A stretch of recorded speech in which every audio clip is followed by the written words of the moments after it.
Ish komandanti suprem I forcave të bashkuara të NATO-s për Europën, Wesley Clark, ka vlerësuar se Kosova është një pikë e nxehtë që mund të shpërthejë në momentin më të papërshtatshëm në një panel diskutimi në Asamblen Parlamentare të NATO-s, I cili po organizohet në Dayton të Shteteve të Bashkuara të Amerikës.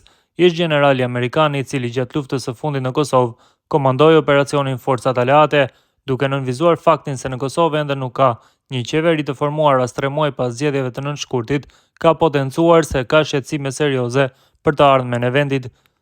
Gjatë procesit të Daytonit ne nuk arritëm ta bindim Miloševićin të trajtonte çështjen e Kosovës. Ai e trajtoi atë më vonë, por e bëri përmes forcave të tij ushtarake dhe policisë speciale, kështu që kjo ndarje mes Serbisë dhe Kosovës mbetet ende e hapur edhe sot. Nuk ka një qeveri të formuar në Kosovë pas zgjedhjeve të fundit dhe ka shqetësime serioze për të ardhmen. Prandaj nuk është vetëm Bosnja dhe mbetjet e marrëveshjes së Daytonit të vitit 1995 për të cilat duhet të shqetësohemi. Në anën tjetër të Serbisë ndodhet Kosova dhe ajo po pret si një pikë e nxehtë që mund të shpërthejë në momentin më të papërshtatshëm, deklaroi Wesley Clark.